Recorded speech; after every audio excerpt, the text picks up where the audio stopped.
In 2025, northern Scotland had to throw away so much excess wind power that the waste alone was enough to run every Scottish home for an entire year. A staggering 8.8 terawatt hours, ready to be generated by turbines, standing in some of the windiest air in Europe, never reached a single kettle or light bulb because the infrastructure to carry it south simply could not handle the surplus. So instead of moving that electricity, Britain's grid paid the wind farms to switch off and paid gas plants far to the south to burn fuel in their place. The full cost of that trade came to close to £1.8 billion, and it is forecast to climb towards £7 billion a year by 2030, more than 3 times what it costs today. In this video, we are going to uncover exactly how such an epic oversight can happen in the first place, and what this means for the future of the British renewable transition.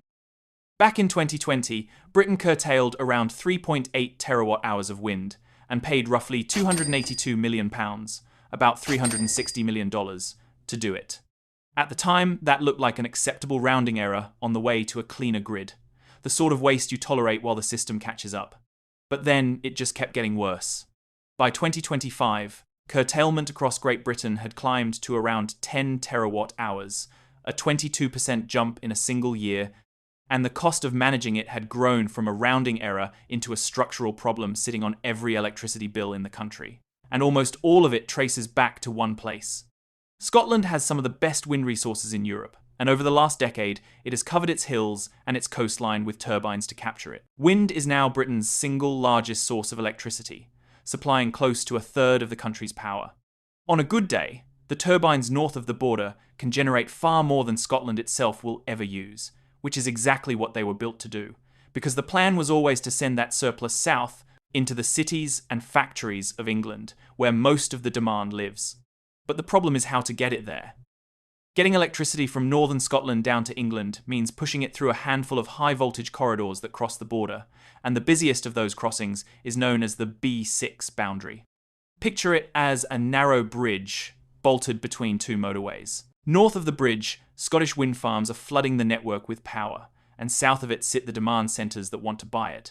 But the bridge itself can only carry so much at once, a secure limit of somewhere around 4.5 gigawatts across its onshore lines. And when the wind is light, that is plenty. But on the windiest days, the exact days when the turbines are earning their keep, the power they generate can overwhelm what the boundary can safely carry. Push too much through and you risk overloading the circuits. So the grid operator, NESO, has to step in and take some of that generation back off the system. And this is where the decision gets made that costs so much money. Faced with too much power north of the boundary, NESO pays Scottish wind farms to stop, because a turbine is simple to switch off and its lost revenue is relatively cheap to compensate. Then, to keep the lights on south of the boundary, where that wind can no longer reach, it pays gas plants to kick in and fill the gap. 2 payments, one to stop clean power and one to start dirty power, for a single unit of electricity that a better connected grid would simply have carried. Now, the obvious question is why the surplus cannot just be used or stored where it is made, and the answer is that there is nowhere near enough demand or storage sitting in the far north of Scotland to absorb a surplus on this scale. A few scattered towns cannot soak up the output of a fleet of offshore giants, and the batteries big enough to hold it are only starting to arrive. And this happens far more often than you would first think. Across 2025, northern Scotland had to throw away 39% of the wind it could have produced, so only 61% of the region's possible output actually reached the grid. A single wind farm, Seagreen, sitting 17 miles off the Angus coast as Scotland's largest offshore project, managed to deliver only about 30% of its theoretical output, while the other 70% was paid to stand down. And Seagreen is not alone. More than 70% of all the wind Britain wasted in 2025 came from just 7 Scottish wind farms, with Moray East and Moray West throwing away another 1.7 and 1.4 terawatt hours between them. To put that in perspective, engineers reckon a healthy, well-connected grid should expect to lose around 5% of its wind to curtailment. Parts of Scotland are now losing 30 to 40%, 6 to 8 times what a functioning system would ever tolerate. And this bottleneck phenomenon is only getting worse. For years, the B6 crossing on the border was the worst pinch point in the country. But by 2025, an even tighter constraint had opened up further north, deeper inside Scotland itself, at a boundary the operator calls B4. Through 2025, that northern boundary was constrained 42% of the time, worse than B6's 34%, which means a lot of the newest and windiest Scottish generation cannot even reach the border before it becomes redundant. Of the roughly £1.5 billion spent in 2025, around £380 million went to the wind farms themselves to switch off. To understand why they are paid at all, you have to go back to a deal the government struck in 2010, a policy called Connect and Manage. It let new wind farms plug into the grid straight away, without waiting years for the transmission lines to catch up, on the understanding that whenever the network became too congested to carry their power, they would be paid to switch off rather than left stranded. That payment runs through what is known as the balancing mechanism, the real-time market NESO uses to keep supply and demand matched second by second. When a constraint bites, NESO asks generators what they will charge to turn down, and a wind farm names its price.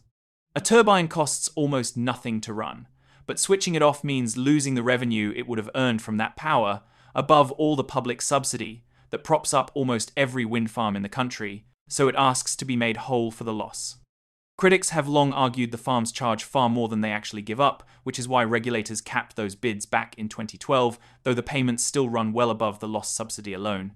But the far larger share, close to £1.08 billion, went to the gas plants brought on to replace them.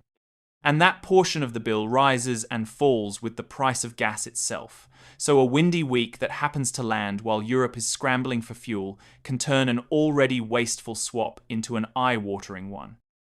In fairness to the system, NESO and much of the wider industry make a reasonable case that, right now, this really is the cheapest safe way to run the grid. The wind gets curtailed first precisely because it is the cheapest power to compensate, so its operators are paid less than almost anyone else on the network. And until the wires exist to move that surplus, someone still has to keep England's lights on in real time, which today means gas. It is also fair to say the alternative was never to catch every gust. It was to build wind faster than any country had ever built transmission to match, and some overshoot was always going to be the price of moving that quickly. On this view, curtailment is less a disease than a symptom, the visible cost of a grid that was allowed to fall behind the generation bolted onto it. Britain did not accidentally build too much wind. It deliberately built a great deal of it, very fast, as the centerpiece of its plan to clean up the grid, and on its own terms, that plan worked. What it did not do, at anything like the same pace, was build the transmission network to carry that wind to where people actually live. A wind farm can be planned, financed, and switched on in a few years, whereas a major new power line can take the better part of a decade, tangled in planning objections, consenting, and construction across hundreds of miles of countryside. So the turbines arrived and the wires did not, and the gap between them is exactly what bill payers are now funding at a rate of well over £1 billion a year. The government's own target increases that gap rather than closing it. Its Clean Power 2030 plan leans on Scotland scaling up to something like 20 gigawatts of wind generation, and set against a border crossing rated at around 4.5 gigawatts, the arithmetic almost writes itself. So, unless the network grows enormously, there will be far more days when the power has nowhere to go, and far more money spent switching it off. The system even manages to work against itself in other ways. Under Britain's network charging rules, generators pay more to connect the further they sit from where the electricity is used. So a wind farm in the far north of Scotland, in the exact place the wind blows hardest, is charged among the highest rates in the country simply for being where the resource is. Developers have started to walk away because of it. The West of Orkney project, one of the largest planned off Scotland's northern coast, was put on hold in 2025 after failing to win a government subsidy contract, its backers pointing straight at those punishing locational charges. So the country finds itself desperate for more Scottish wind and quietly penalising the places best suited to build it, which is why the forecasts point where they do. The same balancing costs, running near £1.5 billion in 2025, could climb to somewhere between £4 and £8 billion a year by 2030. And the reason that is a range is that the final bill will ultimately be determined by how fast the UK can implement a winning solution. The country is now racing to build its way out, and the biggest fixes are a set of enormous subsea power cables laid along the seabed off Britain's east coast carrying Scottish power straight down to England and bypassing the crowded onshore boundaries altogether. The first of them, Eastern Green Link 1, running from Torness in Scotland to Hawthorne Pit in the north of England, is due to come online around 2029, with more following behind it. On land, the operator is stringing new lines and a redesigned generation of pylons across the country, and the plans would roughly double the capacity of some Scottish boundaries by 2030. Alongside the wires, grid-scale batteries are going in directly inside the constrained zones, soaking up cheap Scottish wind while the boundary is full and releasing it later, which is a faster fix to deploy than a power line, even if it cannot match the scale of capacity needed. There is a better and more natural solution, and that is why some developers are also turning to Scotland's natural topography by expanding pumped hydro storage. By using excess wind power to pump water up a mountain into a high elevation reservoir, these facilities act as giant gravity batteries. With major infrastructure projects advancing, like the proposed Glass facility in the Great Glen, pumped storage offers the ability to hold gigawatt hours of energy for days at a time, providing the immense capacity required to absorb the wind glut that smaller chemical batteries cannot achieve alone. Further out, there are proposals to plant hydrogen plants and other heavy electricity users right next to the turbines, turning surplus wind into fuel or product on the spot rather than shipping it hundreds of miles, though most of that is still in the very early planning phase.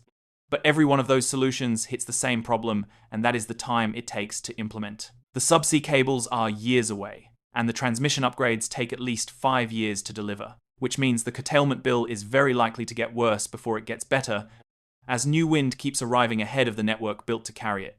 There was also a second route on the table, and Britain chose not to take it. Rather than build its way out, the government spent much of 2025 weighing a market reform called zonal pricing, which would have split the country into regional price zones so that electricity was cheapest exactly where it was most abundant, in windy Scotland, giving factories and data centres a reason to move north and soak up the surplus close to where it is made. In theory, it could ease the constraint without laying a single new cable. In practice, much of the energy industry pushed back hard, warning that carving up the national market would spook investors and raise the cost of financing the very wind farms the country still needs. And by the end of 2025, ministers had decided against it. Whether that was prudence or a missed opportunity is now one of the open questions hanging over the whole transition.